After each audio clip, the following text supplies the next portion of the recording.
ہم وہی کہیں گے جو ہمارا دین ہم کو بتاتا ہے، عمل کرو تو تمہارا بھلا ہے۔ تو میں چاہوں گا کہ آج کی اس محفل کے اندر شب برات کا استقبال کیسے کیا جائے اور پھر شب برات کو کیسے گزارا جائے اور آنے والے دن کے لیے کیا اہتمام کیا جائے، اس حوالے سے کچھ باتیں آپ کے سامنے رکھوں تاکہ اسی کی روشنی کے اندر آپ اپنا پورا شیڈول بنائیں اور اسی اعتبار سے اپنے پورے دن اور رات کو آپ حضرات گزارنے کی کوشش کریں۔ 14 شعبان المعظم کا دن ہے، اس دن کے اندر پہلے آپ حضرات روزہ رکھیں۔ حدیث پاک میں ہے جو بندہ شعبان المعظم کا ایک روزہ رکھتا ہے اللہ تبارک و تعالی اسے جہنم سے نجات عطا فرما دیتا ہے۔ پھر اس مقدس رات کا جو استقبال کرنا ہے، ہم نے بزرگوں سے سنا ہے کہ بزرگوں کا یہ طریقہ تھا کہ شب براءت جو سورج ڈوبنے کے بعد شروع ہوتی ہے وہ عصر کے بعد ہی سے اس کی تیاری شروع کر دیتے تھے، اور تیاری کا ایک طریقہ بزرگوں کا یہ ہے کہ عصر کی نماز کے بعد یا سورج غروب ہونے سے پہلے وہ حضرات مسجد کے اندر جمع ہو جاتے تھے اور سب سے پہلے 40 مرتبہ لا حول ولا قوت الا باللہ العلی العظیم پڑھتے، اس کے بعد میں 100 مرتبہ آقا کریم صلی اللہ تعالی علیہ وسلم پر درود پاک پڑھتے، اور میں اس کے اندر اتنا اضافہ اور کرنے کے لیے کہوں گا کہ اگر ہو سکے تو 40 مرتبہ یا 70 مرتبہ استغفر اللہ ربی من کل ذنب واتوب الیہ بھی پڑھ لیں، کیونکہ شب برات کے اندر جب ہمارے اعمال رب کی بارگاہ میں پیش ہوں گے تو ہم شب برات کے آنے سے پہلے ہی جب اللہ کی بارگاہ میں توبہ کر لیں گے تو ہمارا نامہ اعمال رب کی بارگاہ میں اس حال میں پیش ہوگا کہ اس کے اندر توبہ و استغفار شامل ہوگا، تو اللہ تبارک و تعالی ہمارے لیے مغفرت کا سامان پیدا فرما دے گا۔ تو یہ تو عصر کے بعد کا معاملہ ہوا۔ اس کے بعد میں جب سورج ڈوب جائے گا اور مغرب کی نماز ہوگی، اور حدیث پاک میں آیا کہ اس دن اللہ تبارک و تعالی آسمان دنیا پر تجلی فرماتا ہے، اور اس رات کے اندر عرب کے مشہور قبیلہ بنی بکر کی بکریوں کے بالوں کے برابر گنہگاروں کو جہنم سے نجات عطا فرماتا ہے، اور اتنے گنہگاروں کے اللہ تعالی مغفرت فرماتا ہے۔ تو آپ حضرات مغرب کی نماز کے اندر آئیں، اور مغرب کی نماز، اچھا ایک بات اس سے پہلے میں اور بھی عرض کر دوں، اگر آپ حضرات شب برات کا استقبال کرنا چاہتے ہیں تو آپ کو اپنے ذہن کے اندر یہ بات رکھنا ہوگا کہ حدیث پاک کے اندر کچھ ایسے لوگوں کا ذکر ہے جو شب برات کی اتنی اترنے والی برکتوں کے باوجود بھی محروم رہ جاتے ہیں۔ حدیث پاک میں فرمایا گیا اس رات کے اندر جو محروم رہتا ہے ان میں سے ایک تو وہ بندہ جو والدین کا نافرمان ہے، تو اگر کسی کے ماں باپ اس سے ناراض ہیں تو شب برات کے آنے سے پہلے پہلے اپنے والد محترم کو، اپنی والدہ محترمہ کو راضی کر لیں۔ دوسرے نمبر پر معاذ اللہ اگر کوئی سود کی لعنت میں گرفتار ہے اور اس بلا میں گرفتار ہے، وہ سود کھانے سے توبہ کر لے۔ اگر معاذ اللہ کوئی شرابی ہے تو شراب سے توبہ کر لے۔ اگر کوئی کینہ پرور ہے، مسلمانوں سے حسد رکھتا ہے، دل میں کینہ رکھتا ہے، تو شب برات کے آنے سے پہلے کینہ پروری سے توبہ کر لے۔ اور اگر کسی کے رشتہ دار ناراض ہیں ان کو بھی راضی کر لیں۔ آپ کے ذمے اگر کسی کا حق باقی ہے اس کا حق ادا کر دیں۔ آپ کے ذمے اگر نماز قضا باقی ہے تو ان کو ادا کریں، اور اللہ کی بارگاہ کے اندر پہلے سے توبہ کر کے تیاری کر لیں۔ جب پورے طور پر آپ اس طریقے سے تیار ہو جائیں، پھر شب برات کی برکتوں کو لینے کے لیے رب کی بارگاہ میں حاضر ہوں گے تو اللہ تبارک و تعالیٰ اس رات کی برکتوں سے آپ کو مالا مال فرما دے گا۔ ایک بات اور یہ بھی یاد رکھیں، توبہ کا یہ مطلب نہیں ہے اے اللہ میں تیری بارگاہ میں توبہ کرتا ہوں، نہیں، توبہ کا مطلب یہ ہے کہ اگر کسی کا مال دبایا ہے تو اس کو مال بھی واپس کیا جائے، اگر کسی کا دل دکایا ہے اس سے معافی مانگی جائے، اگر نمازیں وغیرہ قضا ہیں ان کو ادا کیا جائے، اس کے بعد میں کہا جائے اللہ میں تیری بارگاہ کے اندر توبہ کرتا ہوں۔ یہ توبہ کا مطلب ہے۔ ایک بات ذہن میں رکھیں، میں جتنی بھی عبادت بتاؤں گا، نفلی عبادت، یہ نفلی عبادت ان لوگوں کے لیے ہے جن کے ذمے کوئی فرض باقی نہیں ہے. اگر کسی کے ذمے فرض نماز یا کوئی فریضہ باقی ہے تو وہ نفل پڑھنے کے بجائے اپنے فرائض کو ادا کرے. اور اگر فرائض مکمل ہیں تو پھر مغرب کی نماز کے بعد میں سب سے پہلے یہاں پر فراغت نماز کے بعد میں 6 رکعتیں حسب دستور پڑھی جائیں گی. یہ 2 رکعت کر کے 6 رکعتیں پڑھی جاتی ہیں اور ان کی نیت جیسے عام دنوں میں کرتے ہیں ویسے ہی کرنا ہے. 2 رکعت نماز نفل کی نیت اور جیسے اور دنوں میں نماز پڑھتے ہیں ایسے ہی پڑھنا ہے. فرق صرف اتنا ہے کہ 2 رکعت پڑھ کے جب آپ سلام پھیر دیں تو 1 مرتبہ سورہ یاسین پڑھنا ہے, پھر 2 رکعت پڑھ کے سلام پھیر دیں, پھر سورہ یاسین پڑھنا ہے, پھر 2 رکعت پڑھ کے سلام پھیر دیں, پھر سورہ یاسین پڑھنا ہے. اگر کسی کو سورہ یاسین یاد نہ ہو تو ہر 2 رکعت کے بعد میں وہ اگر چاہے تو 21 مرتبہ قل اللہ شریف پڑھ سکتا ہے. اور دوسری بات یہ ہے ہر 2 رکعت کے بعد میں اللہ کی بارگاہ میں دعا کرنی ہے. پہلے جب 2 رکعت پڑھیں گے 21 بار قل اللہ شریف پڑھ لیں گے, دعا کریں گے اللہ ان نماز کی برکت سے تو مجھے بھلائی کے ساتھ لمبی عمر عطا فرما.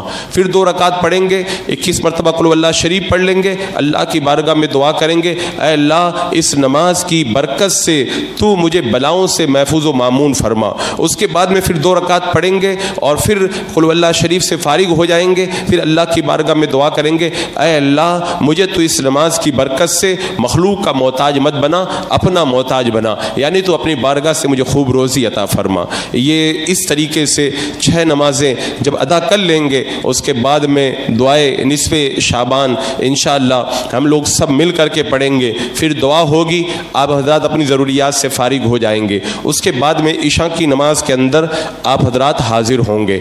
اب یہاں سے آپ کو شب بیداری کرنی ہے. حدیث پاک میں آتا ہے جو بندہ 4 راتوں کے اندر جاگ کر کے عبادت کرتا ہے اللہ تبارک و تعالیٰ کی رحمتوں سے مالا مال ہو جاتا ہے. اس میں سے عید کی رات, بقرعید کی راتیں اور شب برات.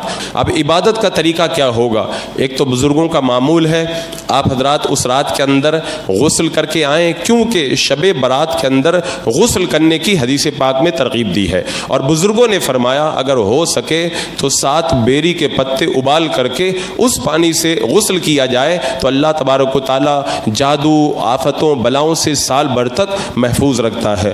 یہ کریں تو اچھی بات ہے لیکن کرنا کوئی فرض اور واجب اور لازم ضروری نہیں ہے. تو اس رات کی عبادت کو آپ حضرات 5 حصوں میں تقسیم کر لیں.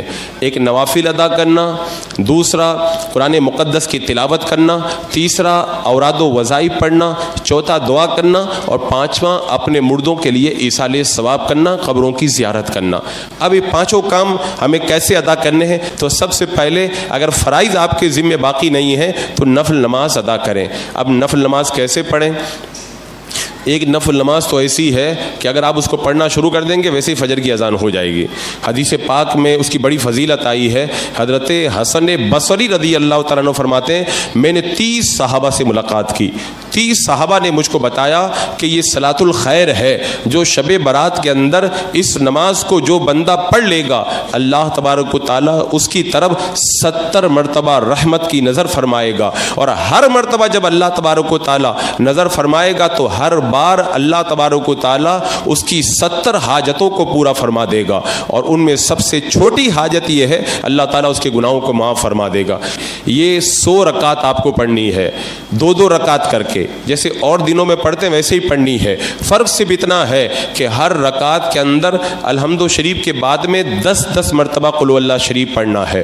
تو جب 100 رکعت پڑھیں گے ہر رکعت میں سورہ فاتحہ کے بعد میں 10 مرتبہ قل اللہ شریف پڑھیں گے تو یہ 1000 بار قل اللہ شریف پڑھنا ہو گیا. یہ نماز بہت فضیلت والی نماز ہے. اگر اللہ نے آپ کو ہمت دی ہے, آپ کے ٹانگوں میں پاؤں میں اگر طاقت ہے تو آپ اس نماز کو ادا کر کے شب برات کی برکتوں سے مالا مال ہو سکتے ہیں. اور اس کے علاوہ اگر کسی کے لیے نماز مشکل ہے تو اس سے آسان نماز نفل میں بتاتا ہوں.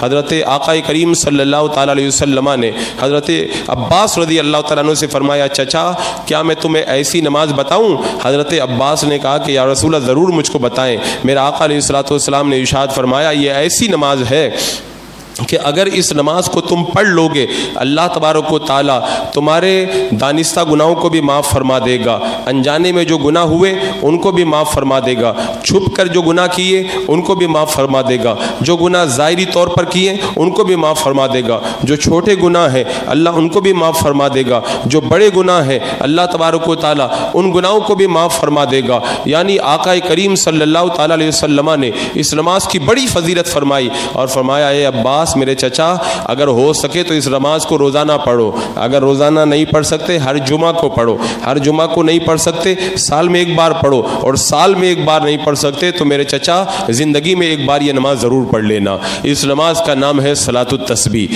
آپ اس رات کے اندر اس نماز کو ادا کریں۔ یہ نماز 4 رکعت جیسے آپ لوگ عصر اور عشاء سے پہلے پڑھتے ہیں ویسے ہی 4 رکعت پڑھنی ہے، کوئی فرق نہیں ہے، فرق صرف اتنا ہے آپ حضرات کو ایک تسبیح یاد کرنی ہے، سبحان اللہ والحمد للہ ولا الہ الا اللہ واللہ اکبر۔ اب اس تسبیح کو 4 رکعتوں میں کیسے پڑھنا ہے؟ سب سے پہلے اللہ اکبر کہہ کر کے آپ حضرات نیت باندھیں، سبحانک اللہ پڑھیں، اس کے بعد میں یہ تسبیح 15 بار پڑھ لیں، الحمد شریف پڑھیں، پھر سورہ ملائیں، پھر اس تسبیح کو 10 بار پڑھ لیں، پھر رکوع میں جائیں سبحان ربی العظیم پڑھیں، اس تسبیح کو پھر 10 بار پڑھ لیں، سمیع اللہ لمن حمیدہ ربنا لک الحمد کہہ کر کے کھڑے ہوں، اس تسبیح کو پھر 10 بار پڑھ لیں، سجدے میں جائیں سبحان ربی الاعلیٰ پڑھیں، اس تسبیح کو پھر 10 بار پڑھ لیں، اللہ اکبر کہہ کر کے بیٹھ جائیں، پھر اس تسبیح کو 10 بار پڑھ لیں، پھر اللہ اکبر کہہ کر کے سجدے میں جائیں سبحان ربی الاعلیٰ پڑھیں، پھر اس تسبیح کو 10 بار پڑھ لیں، یہ 75 بار ہو گیا۔